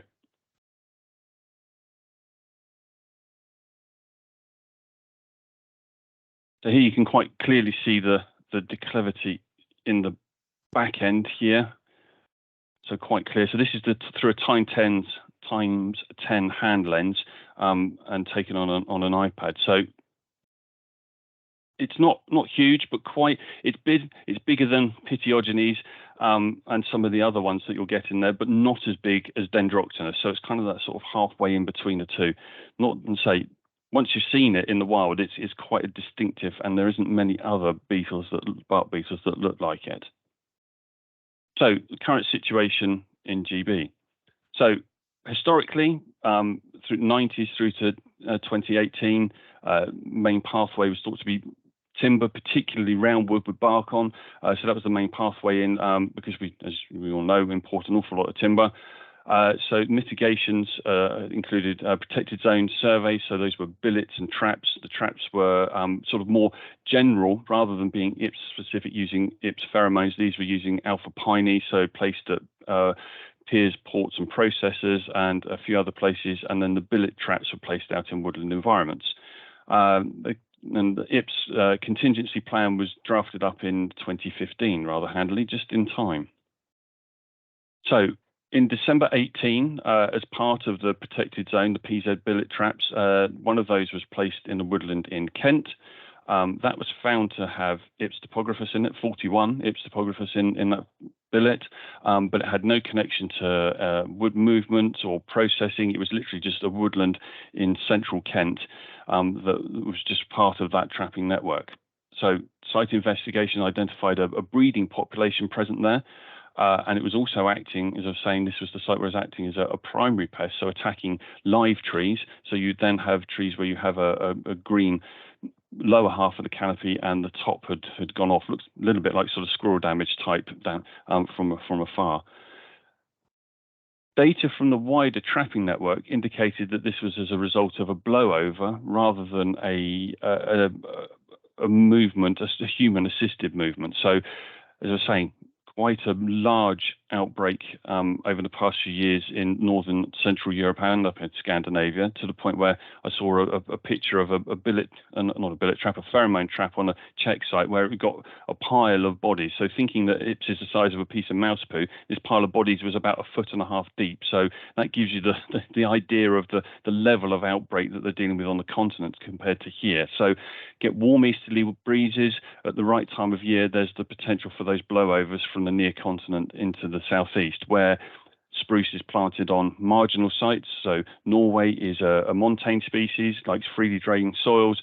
Most of the spruce, certainly in Kent, East Sussex and West Sussex, is planted on wheeled clay, so really not very free draining at all. In the winter, it's absolutely sopping. In the summer, it's baked dry, so a huge moisture gradient as well. So not an ideal location for Norway in the first place. So then, thinking about the timeline of what's occurred from that initial finding in 2018, winter of 18-19. So we undertook a number of aerial surveillance flights across the southeast, and on average, across all of these 4 years, we inspect around about 120 to 140 sites each year, roughly around about that are identified from aerial surveillance. So good coverage in 2019. Couldn't find any further sites, although we were getting hits in pheromone traps. So these are Ips-specific pheromone traps now using Ips-specific pheromone attractants. So we know it's just going to work for those, and that's really it was quite strange and puzzling as to why we were getting pheromone trap catches, but nothing in trees. 2020, that was a difficult year for a number of reasons, COVID being the most difficult one, but still managed to do a fairly comprehensive survey. No findings within trees again, but still getting trap catches. Then last year, first one was picked up around about July, first trap, high trap numbers. I think it was around about 800 in the course of a 2-week period in one trap. So that initiated an on-site investigation where we found a number of infested trees and a couple of snap tops as well. And in the end, we found 13 sites distributed from East Kent across through into East Sussex as well. High number of trap catches in some pheromone traps, some associated with outbreaks, some in areas where we couldn't find any infestation in trees. And it was also really good weather for Ips. Although we had a cold start, the summer was pretty good last year for Ips. And then coming into this year, so we found 14 sites this year, ranging from Kent across as far as to Surrey now. Again, good hits in trappers, in pheromone traps as well. And again, we've had another good year for Ips weather-wise. So it's not going to have knocked it back by any stretch of the imagination. The weather, it's been very favourable for it. So what I'm trying to say there is expect more in the southeast, certainly for next year. So to give you an idea of what we're looking at for aerial surveillance, this is one of the sites that was identified as infested. Here you can just see one crown that's starting to go off in amongst the rest of them. And as we start to turn around, so this is that same crown that you can see. So it was recently dead, really recently dead. So that's what we're looking for. Those are the ideal target trees that we then go in and sample. Coverage this year, and the way we sort of start to put our flights together. So thinking about how we put our flight planning, it's about response to those findings, looking at pest dynamics as well, and then targeting all those other things like known distribution, pheromone trap data, tree alert reports, all those other bits and pieces. So this year, flights have totaled over 80 hours. We'll probably be up to about nearly 90 by the time this year finishes. And we've looked at over 80,000 hectares of NFI conifer as well. So we go quite a good distribution. The map, as you can see, is quite heavily focused along the south coast and within that demarcated area as well. So that red outline is the demarcated area. So yeah, we've got good coverage. So quite confident that the aerial surveys are doing what they should be. So thinking about the pheromone traps now and distribution and what they look like. So this is a cross-vein trap. There's the pheromone lure in the middle here. So this pulls them in. They hit the Corex trap, so nice and slippery and shiny. They fall down into the collection tube at the bottom, which has got a glycol solution in. And then these are emptied on a fortnightly rotation between early March through till end of September, beginning of October. Distribution of those traps is quite widespread, obviously quite a concentration within the southeast, but we're looking to extend the intensity of those traps along the south coast for next year as well, and then also over into East Anglia, extending that intensity up there. So quite a good coverage across England. So I've mentioned a few times the demarcated zone. This has changed a few times in reaction to findings. So initially, it sort of covered this sort of area with the first finding back in the winter of 1819. And then with the findings in 21, that extended out to this sort of area here. And now with the finding over into Surrey this year, that's extended right the way out to pretty much, so it's the A34, the M4, the M25, and then sort of runs up into East Anglia. So within that area, that's a control of any spruce, any Picea species for felling and movement. So it requires an authorization or a request for movement authorization, which involves an inspection of standing material. And then an inspection of a material at dispatch around about every sort of 400 to 500 tons, roughly, is about the sort of frequency of those dispatch inspections as well. So quite a significant undertaking. Fortunately, sort of looking at the size of spruce stands within the southeast compared to the northwest, they're a lot smaller, so that does make some of that a bit easier. We haven't got massive amounts of spruce down here. It tends to be little isolated pockets, overstood Christmas trees, those sorts of bits and pieces. So control, how's that enacted? So control is through statutory plant health notices. There are two phases to that. The higher risk material, so that sort of recently dead, snap tops, wind blow, all of that sort of stuff, that's dealt with promptly, usually within 6 weeks or before the flight period, whichever is sooner. And then the lower risk material, depending upon which category that falls into, can be dealt with either within a year or up to 3 years. So the phase one is destruction. So that's chip and straight and out to either a drying process to take it down to below 15% or straight out to a biomass boiler. The roundwood within the phase two stuff, that can come out as roundwood rather than being destroyed. So it is possible to recover costs on that. The only one where it's very difficult is the category 4. So that's a very high risk where we're getting sort of primary action, primary pest action rather than secondary, and it's really starting to go. And there's a risk that it actually at that point might spread from that site. So that's a chip and destroy element to that one. And then not an IPS. So I thought I'd give you a few pointers to sort of try and figure out what it looks like compared to the size of other stuff. So there is I think that was a Pityogenes beetle, if I remember rightly. So a lot smaller, only a couple of mil, creates these really quite crazy galleries. No structure to them like those IPS ones. They sort of go all over the place, can bump into each other. So not very neat and tidy at all. And our old friend Dendroctonus, a lot bigger, rather robust beetle, and creates those brood chambers, and then you'll get all life cycles within that brood chamber. So you'll get larvae, eggs, adults, a mess of frass and all sorts of stuff. It's not very neat and tidy compared to IPS. IPS is nice and neat galleries and behaviour as well. And that's me. Thank you very much. Brilliant. Well, thank you very much indeed, Alan. That's, yes, really interesting. And just the fact that these beetles seem to be able to go and hone in on a single tree in a isolated stand, it just shows that they're pretty amazing beasts at just picking up chemical signals, aren't they? I've one question I was thinking of is, okay, because there is Sitka spruce within this demarcated zone as well, but I'm assuming that all the findings that have been so far are just Norway spruce, and there's been nothing in or no suspicious signs in Sitka spruce so far.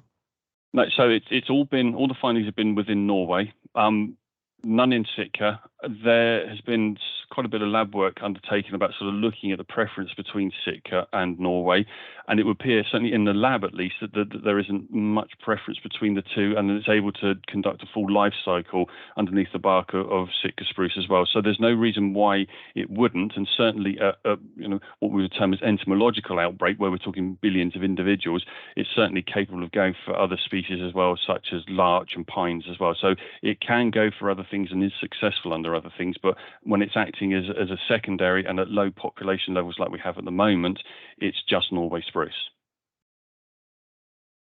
Thank you. And I must apologise to Dave before, because at the questioning time, I've completely forgot to go and look in the chat for questions, and that's where a collection of questions appeared, and he kindly has appeared to go and answer them during me going to myself, not highlighting it. But we've just had a question in on the chat from Jonathan Burton, just asking, have IPS got the tight association with Norway spruce on the continent? And are there any other spruces known to be appealing to them other than Sitka then? So they will take any spruce species, but Norway is their preferred host. That's the one that it's sort of co-evolved with. So that's the one that it will go for first. So again, similar as the answers to go to Barnaby just now, yes, it will go for other spruce species, but we'll choose Norway over everything else until it gets to the point of outbreaks, the situation where it will then just go for pretty much any conifer it can get hold of to survive. It's also rather a lazy flyer as well. It doesn't move that far unassisted. Most of them will be within a few hundred meters of a finding within a woodland, so it doesn't tend to go very far. If there's enough food there, it's quite lazy, a bit like most other sort of pest species that we tend to deal with. If there's enough food to keep it occupied, it will stay there and keep going on what it's got until it runs out, and then it will start to think about moving, because ultimately it is quite a small beetle. It's only a few millimeters long and about 5 mil long, hasn't got massive fat reserves, so can't really fly that far under its own steam. A skinny beetle, that's good Skinny news. beetle. Does it? So thinking about what Dave was saying about the risk of hitchhiking with the lakes bug, is there any evidence or anything suggesting that it's associated with hitchhiking, or is it perfectly happy or just flapping around on its own?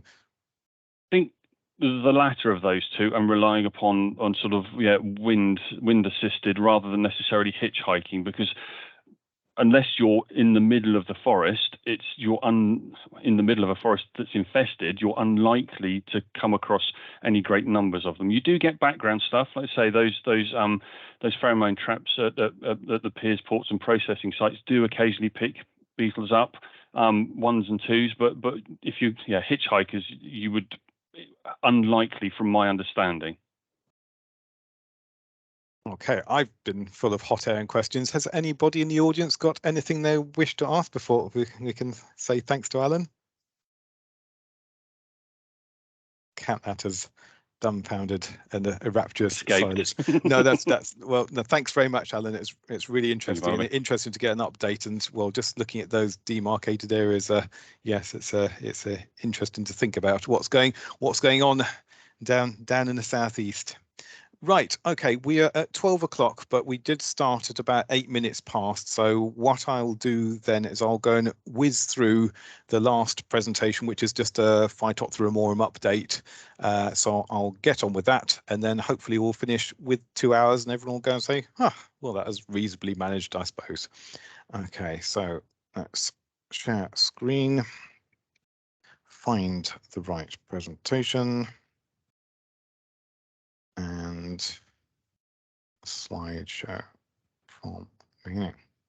Right, hopefully you can now go and see a slide, and I don't understand why there was a sort of a lag for some people and not for others in the slides. Well, hopefully we'll go and get through this and without too much harm. Right, okay. So just to remind everyone that, yes, we're looking out for the unexplained dieback in larch predominantly is what we're looking for in the Forestry Commission. Our colleagues in in Animal Plant Health Agency are looking very, very carefully in the nurseries for ornamental plants with foliar symptoms on them. But with us, it's unexplained lack of flushing of branches or branches that go and turn ginger with retained foliage in late May onwards, pretty much as strong symptoms of what we're of potential suspicion for Phytophthora amorum. So this is an image from 2021, where last in 2021 and 2020 were the most significant years we'd had on record for Phytophthora amorum in larch in England, and the weather was very conducive, and we saw a lot of impact in the northwest. But thankfully, it's been a slightly different situation in 2022. So in 2020, we've got to remember that it doesn't magically appear in larch. The cycle is escaped from ornamental gardens into the wider environment with Rhododendron ponticum, and there, with you get the localized wet weather conditions, it can go and spread from the rhododendron into the larch, and then from once it's in the larch, the different microclimate there, it can be carried in different wet weather longer distances from one side of a valley to another, for example. So in 2020 and 2021, are seeing really significantly affected rhododendron. So high levels of symptoms that I've found unusual and didn't frequently see. So lots and lots of wilted shoots, lots and lots of dieback appearing. So here's a third example. So it's a really dramatic sort of levels of symptoms in rhododendron that you wouldn't normally see, and this is associated with just the really conducive Phytophthora weather conditions we had in 2020 and 2021.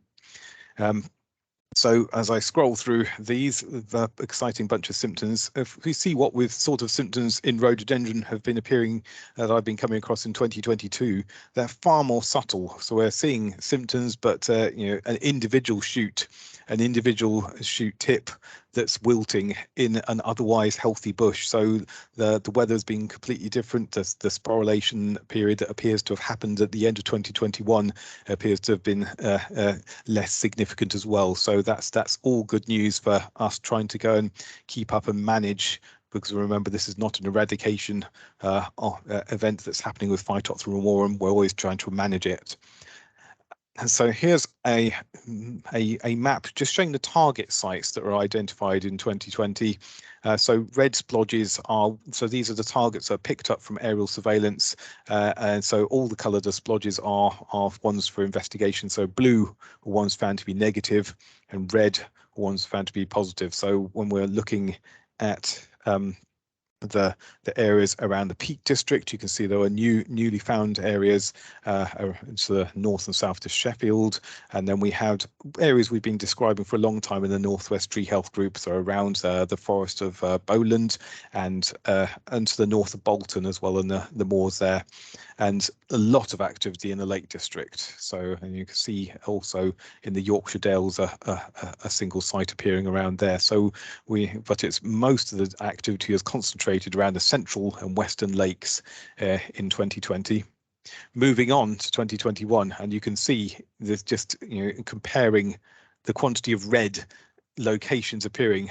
There's a high number of affected sites, and again, so predominantly focused on the central lakes and the western lakes in the northwest, but again, continued activity in the Forest of Bowland and also around Greater Manchester too. And you can see there's more findings in the Peak District between Manchester and Sheffield as well. But significantly in 2021, we found new outbreaks in the Yorkshire and so around the North York Moors, and in the Yorkshire Dales around the Nid Valley, Nidderdale sort of area. Those were found to be new separate outbreaks, not associated with blowing stuff across from the Lake District, but just signs of having localized infection in rhododendron, that then the conducive weather in 2020 and 2021 allowed the larch there to become infected. So significant areas with lots of larch in that area to go worth to manage and try and protect against this Phytophthora. This year, so we can go and see, so if I just go and scroll back from 2022 to 2021, you'll see that are still infected areas, but you'll see there's a lot lower intensity of those. You'll also see there's quite a few more blue sites, so a lot more sites that have been picked up from aerial surveillance have turned out to be negative.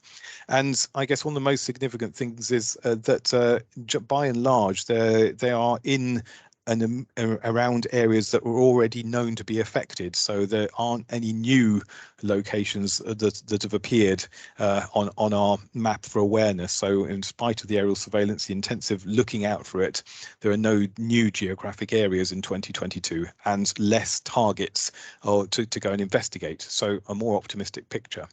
Thinking back to the other hosts that could go and get affected, so here we've got some beach that were in this is in the Peak District, an avenue of beach that in 2021 were immediately adjacent to a heavily affected stand of larch, and so we were seeing really significant effects on these other secondary terminal hosts as well as the impacts on larch itself. And returning to this site this year, after the larch has been removed, it's interesting to see that lots of trees are soldiering on, but many of them are in the process of dying or have died very recently because of something I haven't seen before or observed before is the rapid decline of large beech trees. So there must have been a very large quantity of Phytophthora damaging them underneath the bark, and we can see that these trees, someone's got retained foliage to show parts of them have died earlier this year, covered in fungal growth. So that's something I haven't observed before, and it just seems to be associated with this massive sporulation event that has happened the previous 2 years. But by and large, where this year's infected secondary other hosts such as beech, there have been much lower symptoms and much less frequently found. So another example is bilberry. I was talking February this year, a large number of trees that were found a large number of sites that were found with symptomatic bilberry in the Western Lake District areas and the Central Lake District areas. But this year, again, it's been found, but much less frequently come across. So which is another good thing to think about, because the long-term management of infected bilberry is a tricky one. And finally, I want to go and emphasize that on top of all this, these landowners have been managing their significantly affected larch populations from 2020 and 2021. We also had Storm Arwen, which caused significant damage in the Lake District, and this is just one of the a Woodland Trust, I think, sites that's been significantly affected and knocking down both larch and spruce. But unfortunately, yes, it's had a big impact. Interestingly, looking behind, you can see that the ancient woodland has had a much better time at staying standing, but unfortunately, some of that standing crop is now being significantly affected by ash dieback as well. So I'm just going to finish off with a couple of slides showing the current known distributions. So this is a 10-kilometre square map showing years of infected. It's so hot off the press, we don't actually have any data for 2022. So I think you'll have to go and guess which bits I filled in myself, which will be the purple squares. So purple squares there. So by and large, there aren't really many newly affected 10-kilometre squares that didn't have known infection in them before. So I have that area just to the west of Ripon, which is associated with that new outbreak in the Nidderdale sort of area, but it also coincides with the joining of four 10k squares very close to each other. So actually, the impact is much more localized than those squares suggest. Again, there's another new square in the Peak District to the west of Sheffield, and thinking at the Lake District, we can see to the northwest sort of Workington, that sort of region, and then finally up on the Scottish border, there's also a finding there. And if we go and look at that one in context with the data that's available from Scottish Forestry, and you go and overlay their known infected sites, which you can see are the red squares for 2022, actually the finding we've got looks like it's directly associated, because it's literally on the border. It's a matter of spitting distance from the English-Scottish border that actually looks associated with that the outbreaks over in Scotland. On a positive note, what we have up along the Scottish border, we have the Forest of Kielder, which is pretty much predominantly spruce and very, very few larch in it at all. And then to the north of Carlisle, there is also an area which is relatively unforested. There's not that much in the way of larch around there before you get to more larchful areas such as Eden Valley. So I think we've got a sort of natural geographical border protection zone around there. But what will be interesting is to go and see about the different lineages of Phytophthora ramorum, because we know that EU2 lineage has been found in Scotland and Northern Ireland, and other sites in England have always turned out to be EU1. There we go. So I have managed to get through that. Only 3 more minutes than I thought I was going to do that.